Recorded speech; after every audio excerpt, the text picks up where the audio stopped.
দুধ 1 সের, গঙ্গা জল, নারকেল, ঘি, মধু, দই, সন্দেশ, রসগোল্লা, আকন্দ ফুলের মালা, ধূপ, মোমবাতি, 108টা বেলপাতা, ধূত্র ফুল, নীলকণ্ঠ ফুল, লাল পাড় সাদা পাটের শাড়ি। ওরে বাবা, এত কিছু! হুম, এখন ওরে বাবারে মারে কিছু চলবে না, চলবে না। আর আগে থেকে লিখে দিয়েছি আমি কোনো বায়না শুনবো না। হ্যাঁ, যদি না নিয়ে আসো তাহলে কিন্তু চলে যাব। হ্যাঁ, বলি, শিবরাত্রির দিন তো মেয়েরা বাবার মাথায় দুধ জল ঢালে বাবার মতন স্বামীর কামনায়। তা আমি তোমার স্বামী তো উপস্থিত, তাই এত কিছু। তোমার মঙ্গল কামনায় গো। তুমি আর বাড়তি কথা বলবে না, যা বলেছি সেদিন নিয়ে আসবে। হ্যাঁ, বেশ বেশ, ঠিক আছে বাবা, ঠিক আছে। তাহলে আমি এখনই যাই, সব দোকানে দোকানে বায়না করে আসি। সেদিন তো এইসব জিনিসের চাহিদা তুঙ্গে থাকে। হ্যাঁ, তা যাও, সেটাই বুদ্ধিমানের কাজ হবে। হ্যাঁ,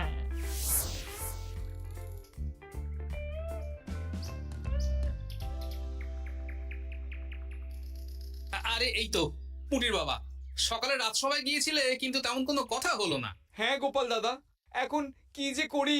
ঠিক আছে ঠিক আছে, আমি দেখছি কি ব্যবস্থা করা যায়, বুঝলে। ঠিক আছে গোপাল দাদা, একটু দেখো, বুঝতেই তো পারছো অভাবের সংসার। হ্যাঁ হ্যাঁ, কোনো চিন্তা করো না।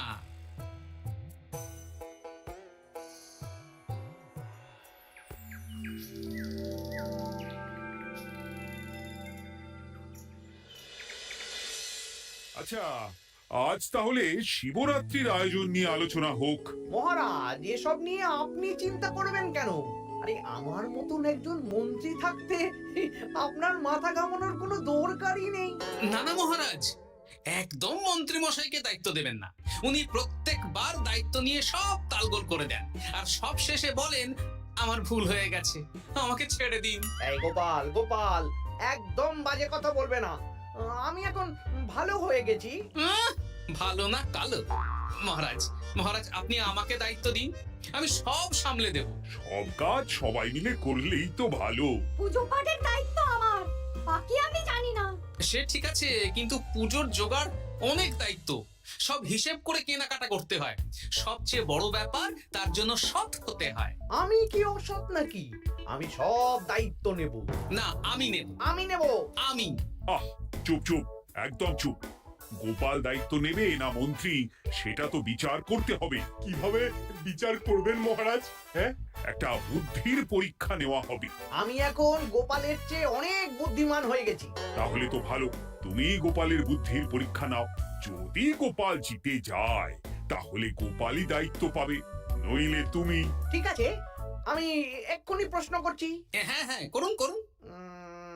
হ্যাঁ, এমন কি জিনিস যা তুমি যতই খাও পেট ভরবে না? বাবা, মন্ত্রী কি প্রশ্ন করলে! গোপাল, বল বল বল। এবার জমবে মজা। বেশ, তাহলে বলি। হ্যাঁ, বলো বলো। উত্তর হলো বাতাস। যতই খাও পেট ভরে না। গোপালের কি বুদ্ধি! ও মন্ত্রী মশাই, এই গোপাল তো প্রথম দানেই বাজিমাত করে দিল। হ্যাঁ, প্রথমটা তো সহজ ছিল। ঠিক আছে, এতই যদি বুদ্ধিমান হও তাহলে আরেকটা পরীক্ষা দাও। হ্যাঁ মন্ত্রী, বলো। এবার আপনারা একটু অপেক্ষা করুন, আমি আসছি।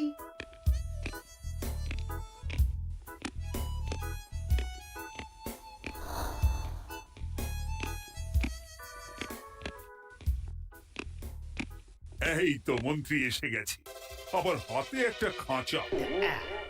এই নাও গোপাল, এই খাঁচায় একটি অদৃশ্য মুরগি আছে। তুমি যদি বুদ্ধিমান হও তবে এর মাংস রান্না করে আজ নৈশভোজে মহারাজকে খাওয়াতে হবে। যদি না পারো, দায়িত্বের দও পাবে না। বেশ, তাহলে দিন, আমি রাতেই আসছি, রান্না করে নিয়ে আসছি। আপনারাও সবাই হাজির থাকবেন কিন্তু।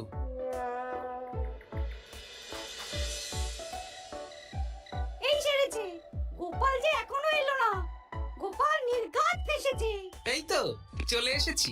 এ কি গোপাল, তুমি তো খালি হাতে। মাংসের ঝোল রেখেও এনেছি। কই গোপাল, অদৃশ্য মুরগির ঝোল কোথায়? হ্যাঁ, কোথায় গোপাল? আহ, মহারাজ, অমন সুস্বাদু মুরগি আমি আগে কখনো খাইনি। আমি সেটা রান্না করে রাজপ্রাসাদের প্রধান ফটকের বাইরে রেখে এসেছি। মস্করা হচ্ছে, চলুন তো গিয়ে দেখি। হ্যাঁ চলো তো।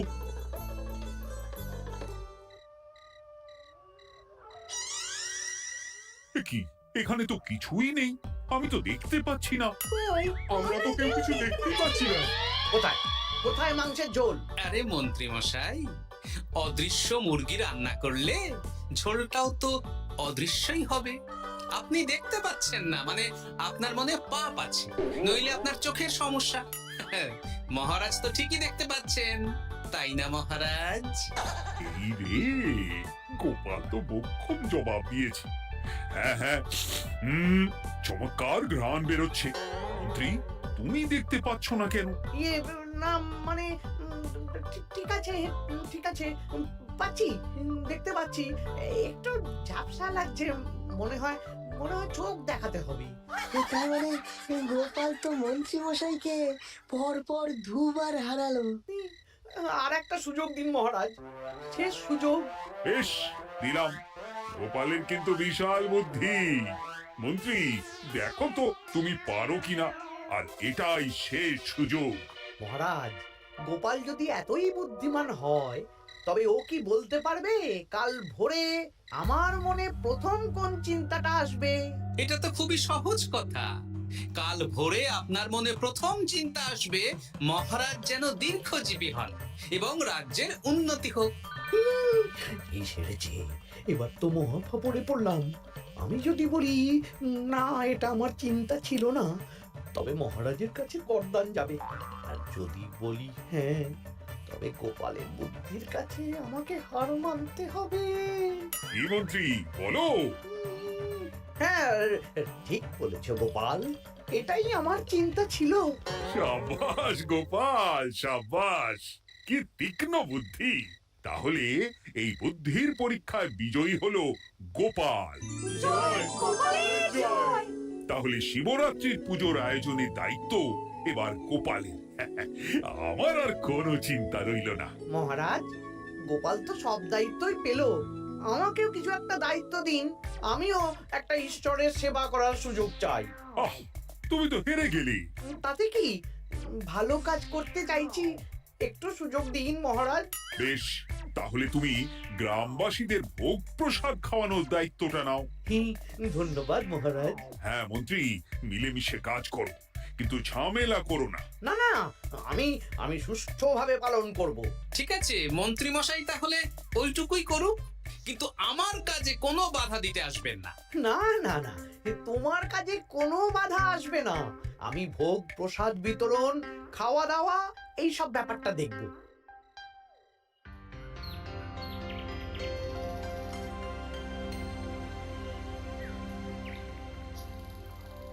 বলুন মন্ত্রী মশাই, সকাল সকাল ডেকে পাঠালেন। শোন বটা ঘটা, এবারে শিবরাত্রি উপলক্ষে যে ভোগ প্রসাদ জনগণের উদ্দেশ্যে বিতরণ হবে, তার পুরো দায়িত্বই আমার। তাতে কি, মহারাজ আয়োজন করেন আর সব রাজ্যবাসী বিনামূল্যে খেয়ে যান। সেই প্রথা এতদিন চালু ছিল, কিন্তু এবার একটু অন্যরকম হবে। কিরকম কিরকম? তোরা দুজন আমার নাম করে সব গরিব প্রজাদের কাছ থেকে ভোগ খাওয়ার জন্য চাঁদা তুলবি। শিব পুজোয় চাঁদা? হ্যাঁ দাদা, না মানে ঘটা, খুব সামান্য। বাড়ি আর দোকানগুলোয় যাবি আর মাথা পিছু 1 আনা করে তুলবি, কেমন? বেশ, তারপর বলবি ঢালাও খাওয়ানো হবে, ইলাহি আয়োজন। আচ্ছা ঠিক আছে। তবে ভুল করেও কোনো রাজসভাসদদের বাড়ি থেকে বা মান্যিগণ্যি লোকের বাড়ি থেকে এই চাঁদা তুলিস না যেন। না না, বুঝতে পেরেছি, তুলবো না। বলবি সারা রাত পুজো হবে, পরের দিন সকালে হবে প্রসাদ বিতরণ, কেমন?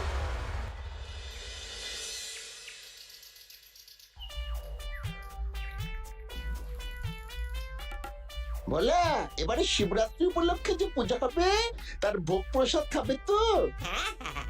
নিশ্চয়ই নিশ্চয়ই। এবারে সব দায়িত্ব মন্ত্রী মশাই, ইলাহি আয়োজন। তা তোমাদের বাড়িতে কতজন সদস্য? আমি আর আমার গিন্নি দুজন। তাহলে দুয়ানা দাও, এক আনা করে দুজন। আবার অর্থ দিতে হচ্ছে? হ্যাঁ, ইলাহি আয়োজন, তাই এই সামান্য অনুদান। আচ্ছা বেশ, এই নাও দুয়ানা। চিন্তা করো না ভোলা, এমন খাওয়ানো হবে না। রাতের বেলা শিব পুজো আর পরের দিন সকালে জীব পুজো।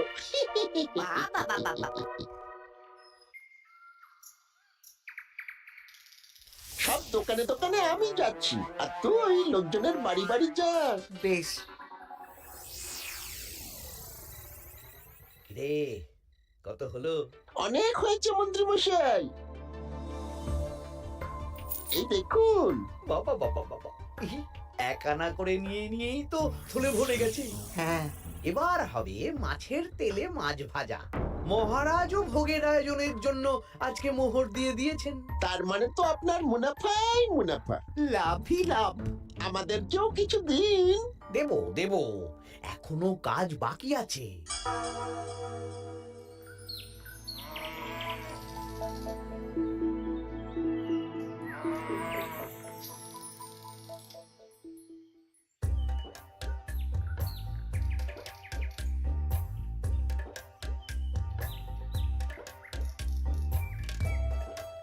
আরে আরে গোপাল দাদা যে, এত কিছু কি নিয়ে যাচ্ছ?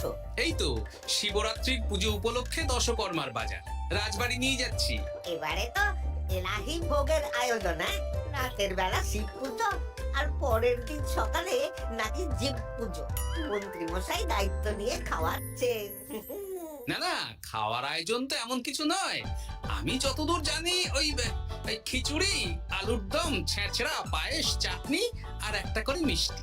আর যতদূর জানি এই ভোগ খাবার জন্য সব গ্রামবাসী থেকে মাথা পিছু এক আনা করে নিয়েছেন। হ্যাঁ, ভোগের প্রসাদ তো বিনামূল্যে। মন্ত্রীমশাই এক আনা করে মাথা পিছু নিয়েছেন? হ্যাঁ গো, এরকম তো কথা ছিল না। আচ্ছা আচ্ছা, আমি দেখছি কি করা যায়। দেখছি আমি দেখছি।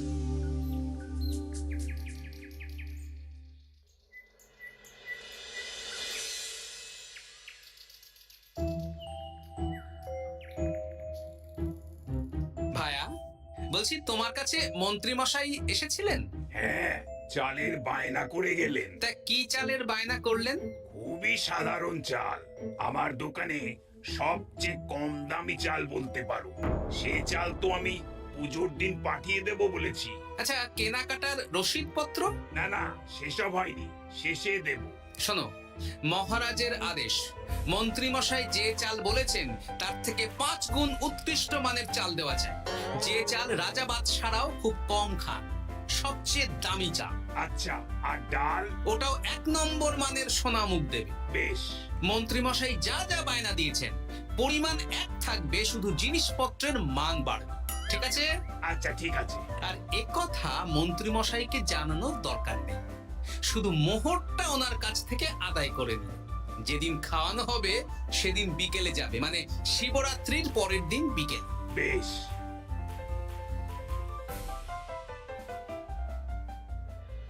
না ধরো গিন্নি,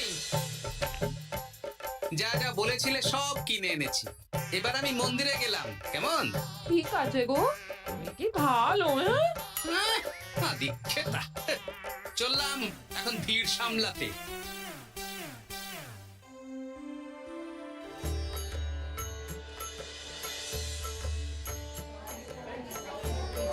একটু সারিবদ্ধভাবে দাঁড়ান, আপনারও সুযোগ আসবে। বাবা কাউকে ফিরিয়ে দেবে না। দেখো মন্ত্রী, দেখো গোপাল কি সুন্দর ভিড় সামলাচ্ছে। ওকে তো এই জন্যই দায়িত্ব দেওয়া। হ্যাঁ, তাই তো দেখছি। ওম নমঃ শিবায়। হে ভোলানাথ, দেবাদিদেব মহাদেব সকলের কল্যাণ করুন। জয় দেবাদিদেব মহাদেবের জয়।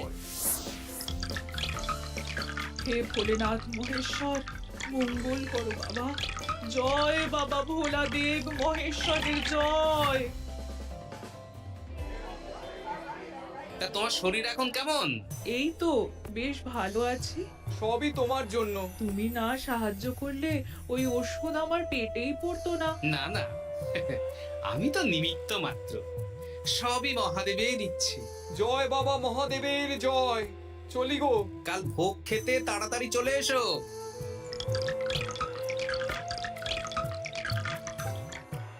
জয় দেবাদিদেব মহাদেবের জয়।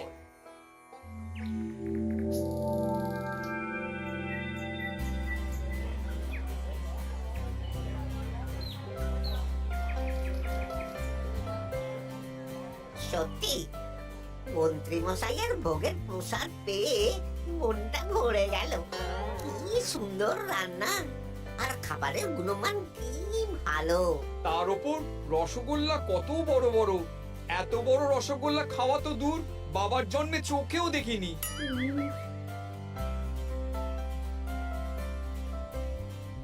এই সেরেছে।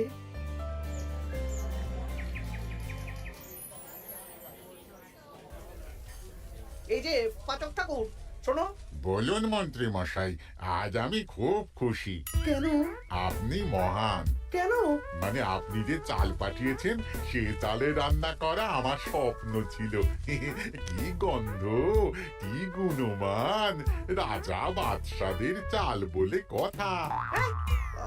আমি তো খুব সাধারণ মানের চাল দিতে বলেছিলাম, 30 আনা সের মূল্যের চাল।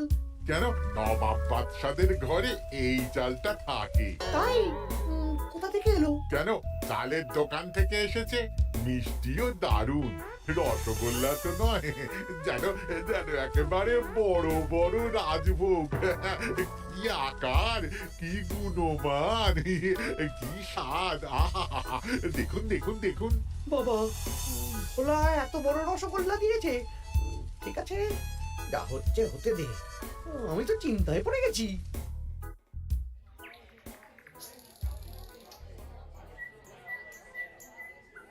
মন্ত্রী, তুমি কি করেছো? তোমার নামে তো সবাই সুখ্যাতি করছে। না না, এই আর কি। আমি যা অর্থ দিয়েছি এই আয়োজনের জন্য তো তার চেয়ে 5 গুণ বেশি মোহর লাগবে, কিন্তু তুমি কি করে করলে? মন্ত্রীমশাই সত্যিই ভালো হয়ে গেছে। দেখো গোপাল, দেখো মন্ত্রী সত্যি বদলে গেছেন। সবই তো জনগণের সেবার জন্য। কি জানে বাবা, কি গড়বড় হয়ে গেল।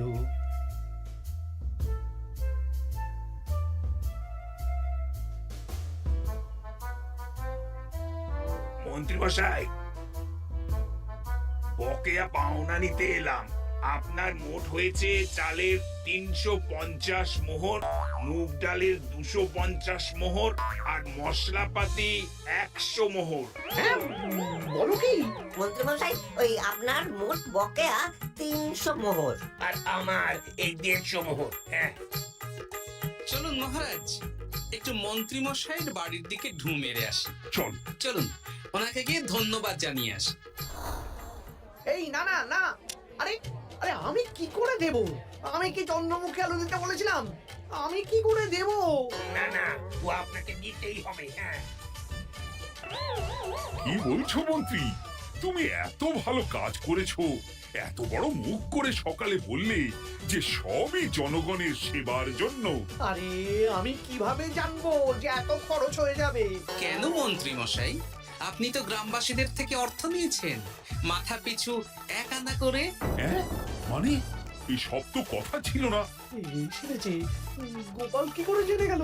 এসব কথা কি আর চাপা থাকে? আর সেই জন্যই তো আপনি ভালো মানের খাবার খাইয়েছেন।